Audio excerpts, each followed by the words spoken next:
जय महाराष्ट्र. खरं तर मी समोर बसायला पाहिजे, कारण आपल्या मतदारसंघातले दोन आमदार आपल्याला आपल्या होणाऱ्या नगरसेविका काय करणार आहेत आपल्या मतदारसंघासाठी हे सांगणार आहेत. आणि मी पण याच मतदारसंघाचा रहिवासी आहे. मी इथे आमदार म्हणून नाही, या मतदारसंघाचा रहिवासी, तुमचा शेजारी म्हणून आलेलो आहे. तरी देखील गंमत जरी एक मिनिट बाजूला सोडली, आज इथे येऊन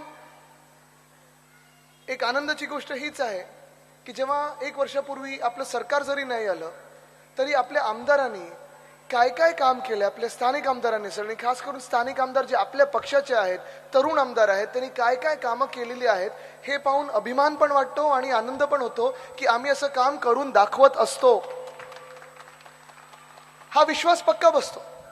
कारण एरवी जर आपण पाहिलं आणि आता जर आपण महायुतीचा जो प्रचार आहे, म्हणजे मिंदेंची सेना असेल, दादांची टोळी असेल किंवा फडणवीस साहेबांची टोळी असेल, ह्यांच्याकडून जो काही प्रचार आपण ऐकत आहोत, हा सगळा प्रचार कशावर आधारित आहे? भलत्या सलत्या विषयांवर, देशाच्या बॉर्डरवर सगळं काही वेगळं काही म्हटलं जातं. पण हे सगळं जरी आपण पाहिलं तरी एक महत्वाचं आहे की आपण काय काम करणार आहोत, आपण काय देणार आहोत, ह्याच्यावर आपण फोकस करत आलेलो आहोत. तसं पाहिजे जरा हरिटस वगैरे आहे का? गोळी कधी गोळीत चगळायला आहे का? घसा गाडीत आहे, थोडं बोलून बोलून घसा नाही, लवंग नाही, गाडीत हनीटस आहे. दिवसभर बोलून बोलून जरा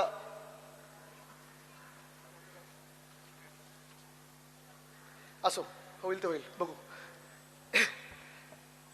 एक जे आपण हा विषय मांडत आलेलो आहोत, सातत्याने मांडत आलेलो आहोत की घरांचा प्रश्न, घरांचा प्रश्न, घरांचा प्रश्न. हाच घरांचा प्रश्न,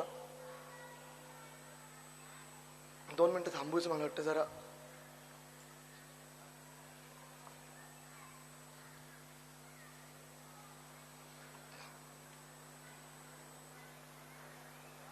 हनीटस किंवा विक्स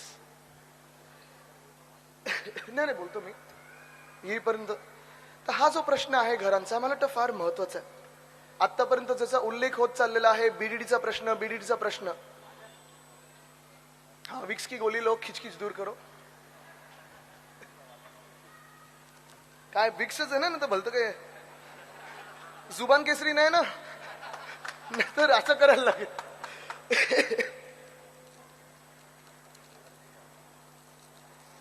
नाही म्हणजे केसरी आपलं रक्त आहेच, पण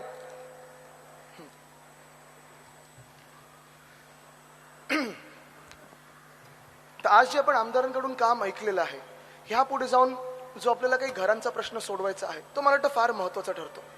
शेजारी जरी आम्ही असलो तरी वर्षानुवर्ष मी ऐकत आलेलो आहे, पाहत आलेलो आहे की हा विषय आपल्या गव्हर्नमेंट कॉलनीचा विषय असेल, आज सगळे आपण खिडक्यांमधून ऐकताय, बाल्कनीमधून ऐकताय, हा विषय जो आहे कदाचित उद्धव साहेबांसाठी आहेच, मोठ्या साहेबांसाठी म्हणजे माझ्या आजोबांसाठी महत्वाचा होता, आणि आमच्या सर्वांसाठी आम्ही एक कर्तव्य म्हणून की आमचे शेजार धर्म पाळत असलो तरी आपले जे कर्मचारी आहेत, शासनाचे जे कर्मचारी आहेत, महानगरपालिकेचे जे कर्मचारी आहेत, बीएसटीचे जे कर्मचारी आहेत, पोलीस कर्मचारी आहेत, ज्या लोकांनी ह्या मुंबईची असेल, या महाराष्ट्राची असेल, 30 वर्ष 40 वर्ष पिढ्यानपिढ्या ज्यांनी सेवा केलेली आहे, त्यांना मुंबईमध्ये त्यांच्या हक्काचं घर मिळायलाच पाहिजे, ह्या ध्येयाने आणि ह्या धोरणाने आपण पुढे चाललेलो आहोत.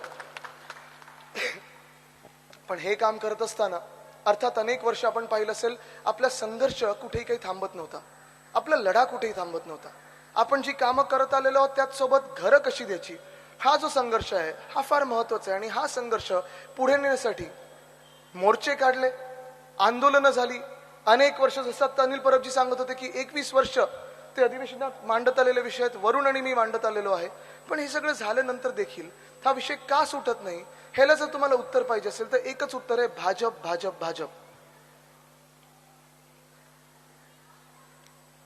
भाजपचे जे उत्तर आहे ते हेच होतं. माझ्याकडे जसं पोलीस कर्मचाऱ्यांचा जो विषय आहे हाच आहे. पोलीस कर्मचाऱ्यांना देखील 30-30 वर्ष सेवा करूनही जर घरं का मिळत नाहीयेत, तर घरं एवढ्यासाठीच मिळत नाहीयेत कारण जेव्हा आम्ही मुख्यमंत्र्यांकडे गेलो तेव्हा त्यांनी मला सांगितलं, आदित्य जर आज ह्या पोलीस कर्मचाऱ्यांना आपण घर दिलं तर दुसऱ्यांचं काय, आपल्याला सगळ्यांना घर द्यायला लागेल. आणि हाच जो विषय आहे तो मी त्यांना सांगितलं की तो हा विषय आम्ही सोडून दाखवलेला आहे. बीडीडी चाल जिथे आम्ही केली आहे, पोलीस कर्मचाऱ्यांना देखील आम्ही घरं दिलेली आहेत, शासकीय कर्मचाऱ्यांना घरं देत होतो. मग तुमचं काय अडत आहे? पण सॉरी, माझा घसा जरा आतून खवखवत असल्यामुळे थोडं मध्ये मध्ये मध्ये पॉज घेऊन बोलत आहे, कुठचाही दुसरा पॉज नाहीये हा. पण हे जरी झालं तरी आज मी तुम्हाला एवढंच सांगतो, कारण मी जास्ती वेळ आज आत्ता बोलू शकत नाही, संध्याकाळी पण मला भाषण करायचं आहे, थोडा घशाला मी आराम देण्याचा प्रयत्न करत आहे. ह्या विषयाला वरून आपण, अनिल परबजी, आपण, रोहिणताई, आपण तोडगा काढलेला आहे. आज आपण आंदोलन करत आहोत ते आपल्या गव्हर्नमेंट कॉलनीमध्ये आपल्याला 8, 9, 10 एकर पाहिजे, ते पाहिजे आहेच, आणि ते आपण मिळवून घेणार म्हणजे घेणारच. पण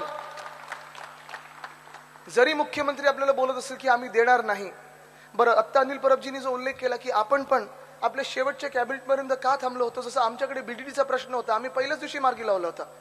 जे अनेक वर्ष, जवळपास 25 वर्ष जो प्रश्न सुटत नव्हता, तो आम्ही एका दिवसात कसा सोडवला, तर आम्हाला काम करून दाखवायचं होतं. आमची जिद्द होती, आमची ताकद होती, आमची हिंमत होती. पण ह्या मतदारसंघामध्ये वरुणच्या आधीचे जे आमदार होते त्यांच्याकडून असेल किंवा त्यांच्या पक्षाकडून असेल, सतत आम्हाला सांगायचं की जरा 1 महिना थांबा, आम्ही सगळ्यांना एकत्र आणतो, जरा 1 महिना थांबा, आम्ही सगळ्यांना आणतो, जरा 1 महिना थांबा, आम्ही सगळ्यांना आणतो. पण हे 1 महिना करत करत जे 1.5 वर्ष, 2 वर्ष निघून गेली, ते आमदार जे जबाबदार आहेत, आज त्यांना प्रश्न विचारला पाहिजे, तुम्ही ह्या एरियामध्ये जेव्हा फिरता तेव्हा तुम्ही आम्हाला सांगा, आम्हाला आमच्या हक्काची घरं तुम्ही का मिळवून दिली नाहीत. विषय एकच आहे, विषय सोपाच आहे. एवढंच होता की ज्या लोकांनी शासनाची सेवा केली, महाराष्ट्राची सेवा केली, मुंबईची सेवा केली आहे, त्या लोकांना तुम्ही त्यांची हक्काची घरं दिली पाहिजेत, परवडणाऱ्या दरात द्या किंवा मोफत द्या. पण आज मी तुम्हाला एवढंच सांगतोय की याच्यावर उत्तर आपण काढलेलं आहे, तोडगा आपण काढलेला आहे. आपला लढा इकडचा सुरू राहील, आपलं सरकार आल्यानंतर आपण हे मिळवून घेऊच. पण जर आमचा वचननामा पाहिला मुंबई महानगरपालिकेचा, त्याच्यात पहिलं वचन आमचं ह्या शासकीय कर्मचाऱ्यांसाठी आहे. मुंबई महानगरपालिकेचे स्वतःचे मुंबईच्या शहरामध्ये, म्हणजे शहर म्हणजे जेव्हा म्हणतो शहर आणि उपनगरामध्ये आपले स्वतःचे एस्टेट प्रॉपर्टीज आहेत. ह्या एस्टेटच्या प्रॉपर्टीज आता मुख्यमंत्र्यांच्या एका बिल्डर मित्राच्या घशात टाकले जात आहेत. जवळपास 4,500 एस्टेटच्या प्रॉपर्टीज आहेत आणि एका बिल्डर मित्राच्या घशात टाकले जात आहेत. आपले महापौर बसल्यानंतर पहिला निर्णय हा होणार आहे की त्या सगळ्या एस्टेटच्या प्रॉपर्टीज त्या बिल्डरच्या हातातून परत घ्यायच्या आहेत आणि ह्या सगळ्या प्रॉपर्ट्यांवर 4,000 प्लॉट्सवर मुंबईमध्ये पहिलं आपण जे काम करू ते म्हणजे शासकीय कर्मचाऱ्यांसाठी, पोलीस कर्मचाऱ्यांसाठी, महानगरपालिकेच्या कर्मचाऱ्यांसाठी, बीएसटीच्या कर्मचाऱ्यांसाठी, फायर ब्रिगेडच्या कर्मचाऱ्यांसाठी, अर्थात ज्या ज्या लोकांनी मुंबईची आणि महाराष्ट्राची एवढी वर्ष सेवा केलेली आहे, या सर्व लोकांसाठी आपण परवडणारी घरं बांधून देऊ, हा आपण निर्णय घेतलेला आहे, हा आपण तोडगा काढलेला आहे. हे जेव्हा आपण म्हणतो तेव्हा हे आपण हवेत म्हणत नाहीये.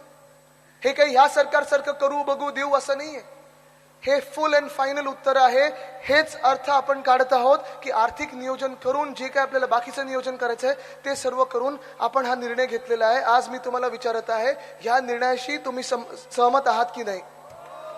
जे आपण करत आहोत, हो, आपण कटिबद्ध आहोत या शहराला, पण शहराची ज्यांनी सेवा केलेली आहे, शहराची ज्यांनी सुरक्षा ठेवलेली आहे, शहराला ज्यांनी दिवस रात्र मेहनत करून आतापर्यंत चालत ठेवलेलं आहे, त्या शासकीय कर्मचाऱ्यांचा जो विचार करायचा असेल तो एवढे वर्ष आपण करत आलो. गेल्या 1 वर्षामध्ये पण सरकार नसताना देखील वरुण सरदेसाईंनी जसं आपण पाहिलं, पाण्याचा विषय असेल, सिक्युरिटीचा विषय असेल, सगळे विषय जे मार्गी लावलेले आहेत, घरांचा जो विषय होता त्याचा शब्द आज मी तुम्हाला देत आहे, हा फुल अँड फायनल शब्द आहे.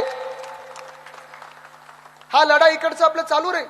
जेव्हापर्यंत आपले अधिकार आपण पूर्ण आपल्याला मिळवत नाही तोपर्यंत आपण करून घ्यायचं. ही देखील प्रॉपर्टी सोडायची नाही, ही आपलीच आहे, आपल्या शासकीय कर्मचाऱ्यांची आहे. हे 10 एकर आपल्याला मिळवायचे म्हणजे मिळवायचे आहेत. आवाज चढला की जरा आतून आदित्य कंट्रोल असं येतं. ते कुठच्या पिक्चर मध्ये ना, कंट्रोल, उदय कंट्रोल.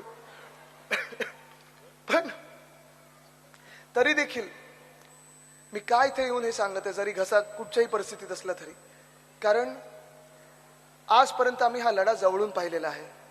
गेले 21 वर्ष नाही तर मी स्वतः 10 वर्ष पाहत आहे. उद्धव साहेब जे कळकळीने सांगत असतात, मग फडणवीस साहेब मुख्यमंत्री असताना, स्वतः मुख्यमंत्री झाल्यानंतर बीडीडी मध्ये आम्ही काम करून दाखवलं होतं. बीडीडी मध्ये पण तिथे जे अनेक वर्ष लोक राहतात त्यांना आम्ही त्यांच्या हक्काची घरं दिली. पण त्याही पुढे जाऊन जो निर्णय भाजपा घेत नव्हता, पोलीस कर्मचारी जे 2011 पर्यंत राहतात, 3-3 पिढ्या राहतात, त्या पोलीस कर्मचाऱ्यांसाठी भाजपने निर्णय घेतला नव्हता. तो आपण निर्णय घेतला की त्याच बीडी चाळीमध्ये त्या पोलीस कर्मचाऱ्यांसाठी आपण त्यांच्या हक्काची घरं परवडणाऱ्या दरात केलेली आहेत. येऊन बघा तुम्ही, 10,000 परिवारांना तिथे आपण बीडीडी मध्ये 160 स्क्वेअर फुटामधून 500 स्क्वेअर फुटांची घरं दिलेली आहेत. पण आज जेव्हा आपलं सरकार पडलं तेव्हा आमचे शासकीय कर्मचारी जे सावली बिल्डिंग मध्ये राहतात, वरून जसं तुमच्याकडे इथे आहेत तसं आमच्याकडे पण विधानसभेत काम करणारे आहेत, मुख्यमंत्री कार्यालयात काम करणारी जी लोक आहेत, त्या सर्वांनी मागणी केली होती, जसं उद्धव साहेबांनी निर्णय घेतला होता पोलीस कर्मचाऱ्यांसाठी, तसं शासकीय कर्मचारी देखील बीडीडी मधले त्यांनी आम्ही करून घेतलेलं होतं. पण ह्या निर्लज्ज सरकारने, ह्या भाजपच्या सरकारने तो निर्णय स्थगित केला, रद्द केला आणि ज्या शासकीय कर्मचाऱ्यांना हक्काची घरं बीडीडी मध्ये मिळाली होती ती रद्द केली. हे दुर्दैव आहे. का भाजप आपल्या महाराष्ट्र विरुद्ध आहे? का भाजप आपल्या शासकीय कर्मचाऱ्यांच्या विरुद्ध आहे? का भाजप आपल्या महानगरपालिकेच्या कर्मचाऱ्यांच्या विरुद्ध आहे? काही कुठेही उत्तर मिळत नाहीये. पण आज मी तुम्हाला एवढंच सांगायला आलेलो आहे, इथून पुढे पण निघायचं, रोड शो पण आहे. माझं हे वचन, माझा हा शब्द आहे आणि मी पुन्हा एकदा सांगतो, अर्थात आता 500 स्क्वेअर फुटापर्यंत ज्यांची घर आहेत त्यांना प्रॉपर्टी टॅक्स माफ केला आहे. आपण 700 स्क्वेअर फुटापर्यंत करणार आहोत प्रॉपर्टी टॅक्स माफ. 100 युनिट पर्यंत 20 माफ करत आहोत. महिलांसाठी मोफत बसेस सुरू करत आहोत. 10,000 इलेक्ट्रिक बस परत आपण आणणार आहोत. पण हे सगळं करत असताना सगळ्यात महत्वाचा प्रश्न जो इकडचा आहे तो एकच आहे, तो म्हणजे घरांचा. आणि त्याच्यावर पण आपल्या पक्षाने तोडगा काढलेला आहे. शिवशक्ती युती जी आपली आहे, म्हणजे शिवसेना, मनसे आणि राष्ट्रवादी काँग्रेस, आपण सांगितलेलं आहे की सर्व शासकीय कर्मचारी, पोलीस कर्मचारी, फायर ब्रिगेडचे असतील, महापालिकेचे असतील, ह्यांना सर्वांना परवडणारी घरं आपल्या बीएमसीच्या एस्टेट प्रॉपर्टीवर देणार आहोत. पण आज जर हे आपल्याला करायचं असेल तर आम्ही सगळं तर करत आहोत, वचनपूर्ती तर आम्ही करणार. तुमच्या सर्वांकडून एकच गोष्ट मला लागणार आहे. काय असेल ती गोष्ट?